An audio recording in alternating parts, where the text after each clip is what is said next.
Dia amin'ny fifaliana trano tomboky lasy tongovavy izy dia ny tokantranonao amin'izao alina izao miarabantsika rehetra ny tokantrano manaraka ny vaovaon'ny MBS ary manasanao ampanajana anaraka izany hatramin'ny farany. Eo amin'ny vaovao manodidina ny voka-pifidianana no anokafantsika ny fotoana. Tonga tsikelikely etsy amin'ny foibeny KMMR etsy Belera ireo voka-pifidianana avy amin'ny faritra maro samihafa manerana ny nosy. Efa mihoatra ny antsasamanilana ireo birao-pifidianana manerana ny Madagasikara no nazahoam-bokatra. Raha nisan'ny mpifidy voasoratra anarana kosa dia efa mihoatra ny 9 tapitrisa amin'ireo mpifidy 9 tapitrisa mahery io nazahoana vokatra io. Mitarika amin'ny Sambato ny kandida marika Ravalomanana amin'ny taraka amin'ny 20 isanjato raha ny vokatra voarainay tamin'ny 7 ariva teo. Arahantsika avy hatrany vaovao tatery ny fidy Andrentsoavina. Takizao ndray ny vokatra farany voaray avy any amin'ny QG ny KMMR izany tao amin'ny bureau fandatsambato 12 616 tamin'ny 24 852 ka ny tapavitrihana izany dia 53,81%. Ho an'ny candidat marika Ravalomanana laharana fa 5 dia nahazo vato 1 684 245 51,19%. Ho an'ny candidat Andrenirina Rajoelina laharana fa 13 nahazo vato 1 169 236 manome 35,53%. Ary ho an'ny candidat Hery Rajaonarymampianina laharana fa 12 dia nahazo vato 107 914 na 3,28%. Mariana moa fa dia vokatra vonjomaika ihany izy io avy amin'ny QG ny KMMR tamin'ny bureau fandatsambato 12 616. Ny ariva ny fandatsambato kosa dia maro tamin'ny olom-pirenena noho ny sahavorivory noho ny tsy fahatomombanana teo amin'ny fivoahan'ny voka-pifidianana satria dia sady tsy namoaka ny seni no nisy tamin'ireo kandida no niezaka tamin'ny fomba rehetra nampafantatra ny fandreseny. Manao antsoavo araka izany ny avy amin'ny KMMR na ny komity manohana ny marika Ravalomanana mba ho tony isika rehetra eo am-piandrasana ny vokatra tena marina. Jessica Miray sy Riva Rajaonarivelo. Mbola tafiditra tanteraka amin'ny fotoanan'ny fanangonana ny vato isika eto Madagasikara amin'izao. Anisan'ny manatanteraka sy manaramaso izany ihany koa ny avy amin'ny KMMR sy ny Tiako Madagasikara amin'izao fotoana izao. Miainga avy amin'ny birao fandatsaham-bato tsirairay avy ka hatramin'ny distrika sy ny commune manerana ny nosy izany. Ary efa mandeha amin'ny antsakany sy andavany ny fanangonana ny vato amin'izao. Ny zava-misy aloha amin'izao fotoana izao dia tena ao anatin'ny fanangonana ny voka-pifidianana ny tompon'andraikitra rehetra hatrany fotony any amin'ny bureau de vote ka mandalo hatrany amin'ny distrika ny région ka hatraty amin'ny foibe. Ny tiana olazaina dia izao ny fanangonana ny voka-pifidianana dia tsy vitany hoe mandefa telefônina dia vita fa misy pitsopitsony tsy maintsy arahana ary mba hahazahoana miaro tena tsara amin'izay voka-pifidianana ananana dia tokony ny atonta taratasy izay tany amin'ny birao-pifidianana ny karakarain'ireo délégué ny candidat reo no tsy maintsy atao izay atongavana azy aty Antananarivo. Ka amin'izao fotoana izao zany dia eo amin'io toerana fanangonana ny atonta taratasy izay mirakitra ny voka-pifidianana tany amin'ny birao-pifidianana rehetra tany ny tompon'andraikitra eto amin'ny foibe. Ny tiana homariana dia izao tsy hoe hiandry andro maro fa kosa mino izahay fa ao anatin'ny fotoana foy, mino izahay fa alohan'ny asabotsy dia efa tena feno tanteraka ny zavatra rehetra izay anananay amin'izao fotoana izao. Mba ampanjakana ny fitoniana araka izany dia manao antsoavo ny KMMR mba ho tony ny olom-pirenena rehetra eo am-piandrasana ny vokatra tena ofisialy mba tsy ho voarebireby sy savorivory manoloana ny fiparitahan'ny vokatra. Dia te ametraka hafatra izahay amin'ny pomba ny candidat marika Ravalomanana.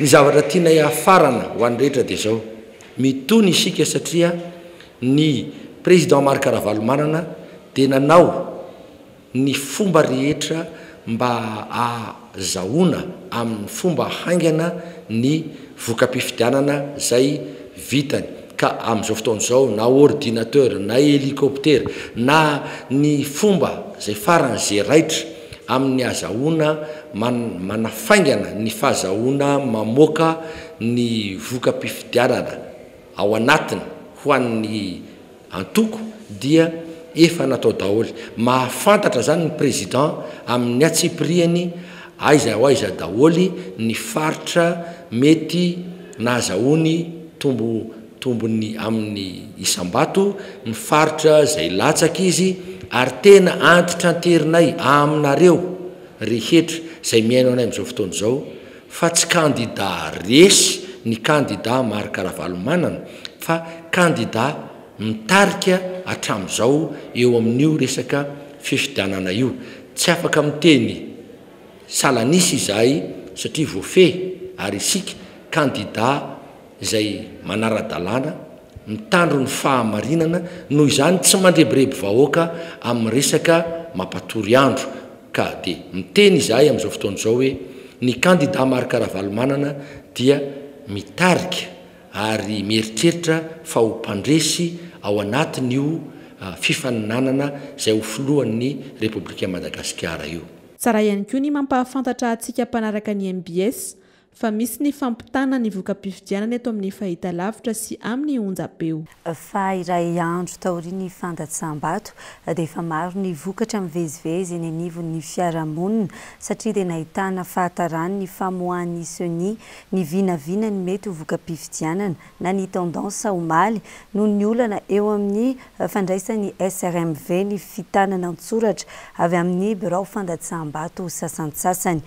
Ivoaka rampitsoariva na sabotsy maraina kosa ny fiodonana voalohany dia ho vita ny fifidianana na ihany koa isy ny fiodinana faharoa ka ivoaka amin'io ihany koa ny anaran'ireo kandida hiatrika izany.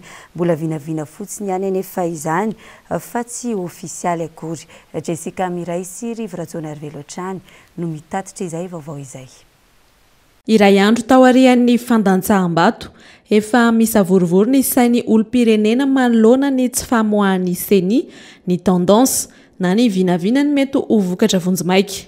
Miaiky izay fahatarana izay ny seni satria nisy ny olana teo amin'ny fandraisan'ny SRMV ny fitanana antsoratra avy amin'ny birao fandatsaham-bato sasany.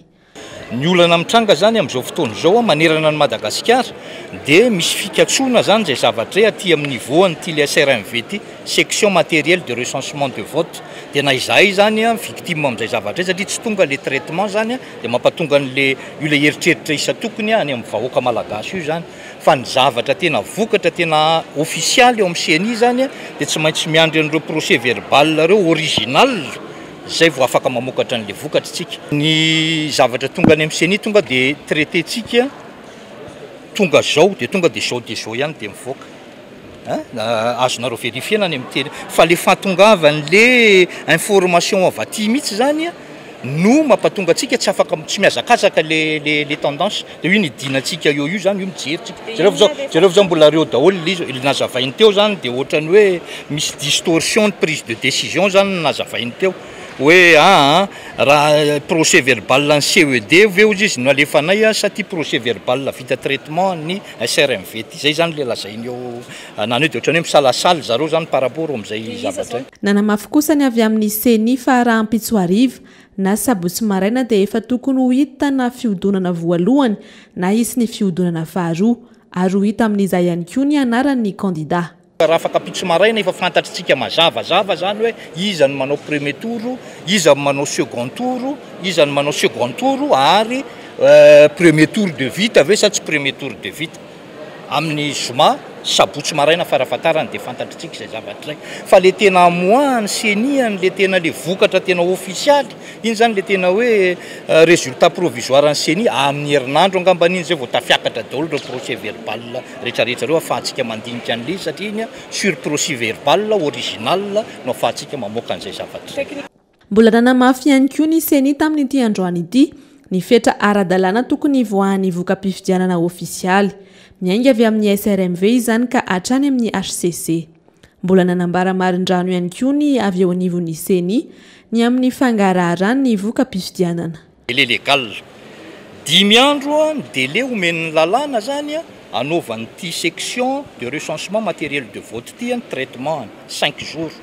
Rehefa avy eo transmis any amin'ny CENI les dossiers andry zareo 7 jours après une réception en dernier pli zany ny anjaran'ny CENI. Avy eo ampitainany amin'ny haute cour constitutionnelle izy 9 jours après une réception en dernier pli ny traitement ny haute cour constitutionnelle. Zay zany lazain'ny lalàna antsika zay zavatra. Fa raha izay ny sitraponay dia ny hoe andehanan'io tena faran'izay aingana mihitsy zany zay ny tsara mazava amin'ilay satria pression anay ange le zavatra tena lazaiko aminareo le izy ary ny anahy tsy tiako mihitsy ny eritreretana fa hoe sanatria to dia tsoriko eo andray vola am'rakotona andray vola am'rabe amin'ny fitantanana ny zotra-pifidianana tsy manao an'izay zavatra zay zany zay tena tonga dia teneniko eto mihitsy zay zavatra fa io rahantsika mahita io zany le trangan-javatra mitranga mangarahara io fa misy lacune na tsiaroa zany dia lasa mitraine le fomba fiakaran'le trangan-javatra zany zay. Olana ho an'ny seni kosa amin'izao ny fotoana voafetra fa tokony voahan'ny voka-pifidianana satria voatondro ny 27 volana novambra izao izany ka tery ny fotoana anomanana indray ny fihodonana faharoa raha misy. Zay zavatra zay zany zao eo anatin'izay zavatra hitantsika zao dia zananao tongavan'izay ao anatin'ny chronogramme antsika mbola lazaiko anareo ihany koa fa 29 novambra no amoahan'ny ACC ny vokatra officialy dia lazaiko aminareo fa manana souci zay par rapport amin'izay zavatra zay satria eritrereto 29 novambra zany ny ACC amoakan'le vokatra 19 décembre tsika ny anao an'le fifidianana 29 novambra zany zay vao mahafantatra hoe iza ny candidat anankiroa anao premier tour zay vao andrafitra ny bulletin unique anatitra an'iny any amin'ny fokotany rehetrarehetra manerana Madagasikara souci zany. Tsara hatrany ny mampatsiahy fa azon'ny rehetra atao ny mijery ny vokatra vonjimaika eny amin'ny foibe toeran'ny seni eny Alarobia mba hialana sy hisorohana ny mety izay ho fisavorovoroana. Fa ivadika lafim-baovao hafa kosa idraitsika tatitry ny tranomay teny Anosibe omaly ny alina tokony ho tamin'ny 20 ora dia fantatra izao fa trano 70 no may tao saingy tsy mbola fantatra mazava kosa ny isa ny traboina namoizana ain'olona efatra ihany koa ity ain-trano ity ary naratrana olona 3 izay nitsambikina avy eny ambony varavarakely sy nitsoka monjy ny ainy hatramin'izao dia tsy mbola fantatra ny avin'ny afo fa raha ny vaovao azo avy eny amin'ny mpamonjy vono dia afo tsy voavony tamina tokantrano iray no ny antomboany rahantsika avy hatrany ny fanampanazavana. Araka ny efa notaterina teto amin'ny fampalalam-baovaon'ny MBS dia nirehatra ny tanàna iray teo Anosibe akaiky ny tsena alina tokony tamin'ny 12 ora trano azo iray no ny andohan'ny afo. Raha nitatitra avy amin'ny mpamonjy vono io maraina io dia trano azo manodidina ny 70 no indray may. Nanano sarotra ho an'ny mpamonjy vono ny famonoana ny afo noho ny ateriny toerana sy ny fahasarotan'ny lalana. Efa tamin'ny 4 ora maraina mantsy vao matanteraka ny afo teny an-toerana. Namoizana ain'olona 4 ity hain-trano ity renim-pianakaviana iray 20 taona sy ny zanany 9 taona ary renim-pianakaviana iray. Tsy fantatra kosa hatramin'izao ny momba ilay namony ainy farany. Ny akon'iny famaizana iny moa dia nisy ainana fo mihitsy ary satria noho ny fahatarana ny antso tara ny antso satria voatiam-bavatony zay miatiam-boda zany dia efa mahita ny hazavana be teny andrefany tsena Anosibe. Ny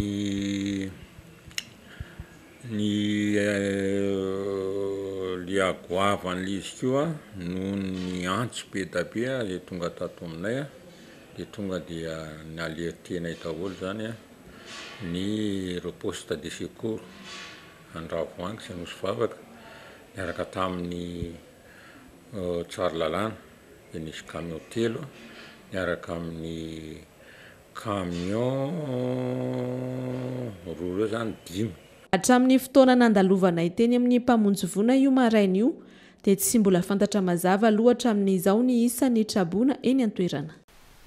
tafaresaka tamin'ireo niarambona teny Nosy moa ny mpanao gazetinay omaly alina ary tena sahiran-tsaina tanteraka izy ireo no ity haitrano ity misy amin'ireo ray aman-dreny raha teo no efa ampiditra mpianatra amin'ny herinandro avy io noho ny seho tampoka izao loza izao raha antsika avy hatrany izay.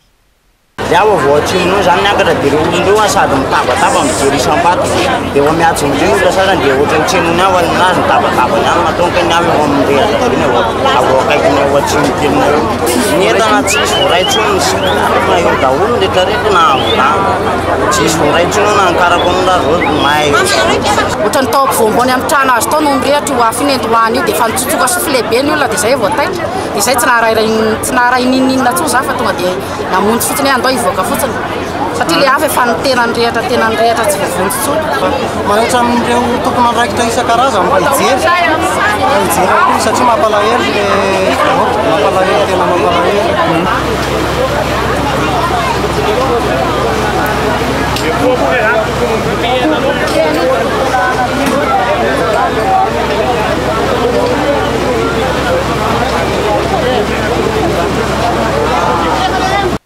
eo amin'ny lafim-baovao hafa kosa indray dia amin'izao fotoana ny fahavaratra toy izao indrindra no tena mahabetsaka ny loza voajanahary toy ny fiakaran-drano ny fiotsahan'ny tany sy ny rivo-doza raha ho an'ny mpamonjy vonina eto Antananarivo manokana dia efa vonina ny amin'ny fiatrehana izany izy ireo efa misy raha teo ny fiara-miasa amin'ny komina Antananarivo renivohitra ampy hatrehana ny loza voajanahary araka izany ny fitaovan'ny mpamonjy vonina raha antsika avy hatrany ary ny fanampam-baovao tanteriny Jessica Miray.